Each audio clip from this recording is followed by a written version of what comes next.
Hello friends, welcome back. In this video, we will learn about the major characteristics of the Indus Valley civilization. Before we go into the topic, please do subscribe to Pathshala.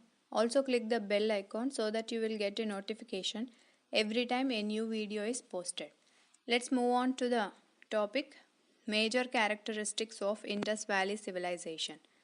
Under the features of the Indus Valley civilization, we will learn about town planning, agriculture and stock breeding, craft production, trade and its network, science and technology, political organization and authority, the Indus script, and the religion and beliefs. The first one is the town planning. This is the most unique feature of the Harappan civilization, and that was the urban centers, development of the urban centers. Among the different sites of Harappan civilization, Mohenjo-daro is the most well-known site, but it was named after Harappa, as this was the first site to be discovered. The Harappan people settled in two sections. One is smaller but is higher, and other is much larger but locates lower. The higher located one is designated as citadel, and the lower located area is as the lower town by the archaeologists. The buildings in the citadel were constructed on mud brick platforms, which also has a surrounding wall, which means that it was separated from the lower town. The lower town also has a surrounding wall. The constructions in that area seems that the settlements was first planned and then implemented according to their plan. Other signs of planning includes bricks which were whether sun-dried or baked were of standardized ratio. Such bricks were used at all Harappan settlements. Another most distinctive feature of the Harappan cities was the carefully planned drainage system. If we look at the plan of the lower town, we will notice that the streets with drains were laid out first and then houses were built along them. In the citadel area, the Great Bath at Mohenjo-daro is the most striking structure. It is assumed that it was used for some rituals of high importance. In Mohenjo-daro, to one side of the Great Bath is a long building which has been identified as the residence of a very high official. Another significant building here is an assembly hall. The most significant discoveries at Kalibangan and Lothal sites are the five altars.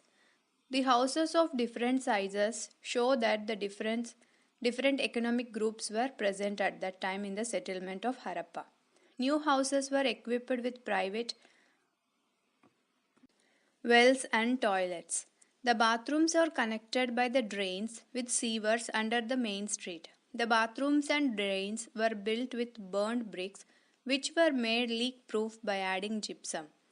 Next is the agriculture and stock breeding. The Harappans had a wide range of plant and animal products, including the fish. When archaeological excavations were done, charred grains and seeds were found. Grains found at Harappan sites include wheat, barley, lentil, chickpea, and sesame. Millets are found in the sites in Gujarat. Rice is found rarely. Animal bones found at Harappan site include those of cattle, sheep, goat, buffalo, and pig. Bones of wild animals such as boar, deer, and gharial, which is nothing but a crocodile, are also found. Bones of fish are also found. Representation on seals of terracotta sculpture indicate that bulls were known. From this, we can interpret that oxen were used in plowing. Terracotta models of plough have been found at the sites in the Cholistan and at Banavali, Haryana. Evidence of plowed field at Kalibangan was also found at Rajasthan. The way of farming of the field suggests that two different crops were grown together. Most Harappan sites are located in semi-arid regions where irrigation was probably required for agriculture. Traces of canals have been found at the Harappan sites of Shortugai in Afghanistan, but no canals were found in Punjab or Sindh. Water is drawn from wells used for irrigation. Water reservoir found in Dholavira, Gujarat may have been used to store water for agriculture. Moving on to craft production, Chanudaro is a tiny settlement which is less than 7 hectares. Why we say this as a tiny settlement means compared to the Mohenjo-daro or Harappa, which are much larger, up to 125 hectares. So this is a tiny settlement which is exclusively devoted to craft production, which includes bead making, shell cutting, metal working, seal making, and weight making.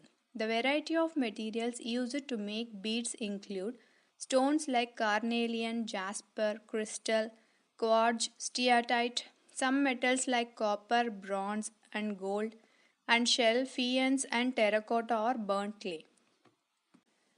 Some beads were made of two or more stones cemented together, some of the stones with a gold cap. The shapes were numerous, which include disc shaped, cylindrical shaped, spherical, barrel shaped, segmented, and decorated by incising or painting, and some had designs carved onto them.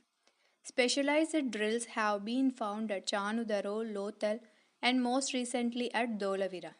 The Nageshwar and Balakot, both the settlements are near the coasts. The Nageshwar and Balakot, both the settlements are near the coast area. These were the specialized centers for making shell objects including bangles, ladles, and inlay, which were then taken to other settlements. It is also likely that the finished products from Chanudaro and Lothal were taken to large urban centers such as Mohenjo-daro and Harappa. Moving on to trade and its network, there were extensive inland and foreign trade. A variety of materials were used for the craft production. Some, such as clay, is locally available. Many, such as stone, timber, and metal, had to be obtained from outside the alluvial plain.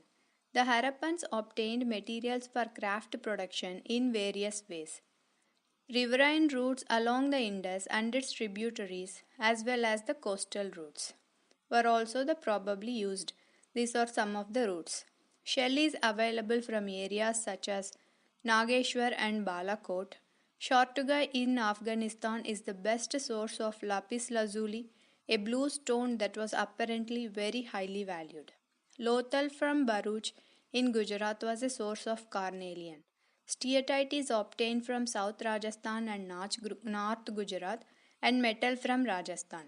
Another strategy for obtaining raw materials may have been to go on to expeditions to areas such as K3 region of Rajasthan, where copper is available, and South India, where gold is available. Because of these expeditions, communication with the local and far off communities established. There is one such evidence showing the communication with the local communities in the K3 area. Archaeologists call this as Ganeshwar Jodhpura culture. It is assumed that people of this region supplied copper to the Harappans. Findings also suggest that copper was also brought from Oman, with nickel being detected from the Omani copper and the Harappan artifacts. By the chemical analysis, it suggests a common origin. Harappan seals and other small objects were used by the merchants and traders for stamping their goods. These have been found in Mesopotamia. Mesopotamian sites also contain traces of nickel. Other archaeological findings suggest of long distance contacts include Harappan seals, weights, dies, and beads. Mesopotamian texts mention contact with regions named Dilmun, which is probably the island of Bahrain, Magan, and Meluha, possibly the Harappan region. They mention the products from Meluha or carnelian, lapis lazuli, copper, gold, and different varieties of wood. It is likely that the communication with Oman, Bahrain, or Mesopotamia was by the sea. The Mesopotamian texts referred to Meluha as a land of seafarers. Also, we find depictions of the ship and boats on the seals. Exchanges were regulated by a precise system of weights, which were usually made of stone called chert and are generally cubical shaped with no markings on them. They used the lower denomination of weights and the higher denomination of weights, where the lower denomination of weights are binary and higher denomination followed the decimal system. Probably the smaller weights were used for weighing jewelry and beads. Science and technology. The Harappans knew mining, metal working, and the art of constructing well planned buildings. They were also able to manufacture gypsum cement, which was used to join stones and metals. They have the knowledge of making long lasting paints and dyes. Moving on to the political organization and authority. There are indications of complex decisions being taken and implemented in the Harappan society. Like, for example, extraordinary uniformity of the Harappan artifacts, like the pottery, seals, weights, and bricks throughout the region from Jammu to Gujarat. We will get a doubt who organized these activities. Archaeologists provide no answer for the center of power of the Harappan civilization, though there was a large building found at Mohenjo-daro, which seems to be a palace by the archaeologists, but no spectacular findings were associated with that building. But a stone statue was found which was labeled as priest king. Even the ritual practices of the Harappan civilization are not well understood till now. Some archaeologists feel that the Harappan society had no rulers and that everybody enjoyed equal status. However, based on the range of products utilized by the residents of the larger cities, it indicates that the ruling was a centralized ruling authority. This authority might be a class of merchants. Trade was an important part of the civilization, and no temples have been found at any of the sites of the Harappan civilization. The Indus script.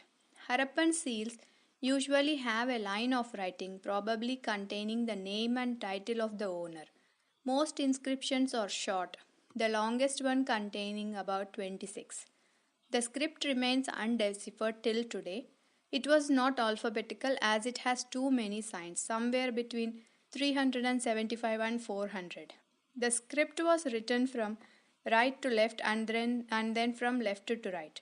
The writings have been found on a variety of objects such as seals, copper tools, rims of jars, copper and terracotta tablets, jewelry, bone rods, and signboards. This writing from right to left and from left to right is known as Bostrophodon. This has been referred to as Proto-Dravidian. Religion and beliefs. Clay figures of the mother goddess, who is worshipped by the people as the symbol of fertility, have been found. A seated figure of a male god carved on a small stone seal has also been found. The seal resembles the traditional image of Pasupati Mahadeva. Along with these, numerous symbols of phallus and female sex organs made of stone, which may have been the objects of worship in that civilization. Certain trees were considered sacred. Bulls are a sacred animal in the Harappan civilization. They buried the dead in the grave, which is evident from the large cemetery at Harappa. They also believed in afterlife, as evident from the grave containing household articles and ornaments and mirror of the dead persons. While burying the dead persons, the body shall be placed fully extended with the head generally pointing towards the north. These are all some of the important features of the Indus Valley civilization. So here we end this.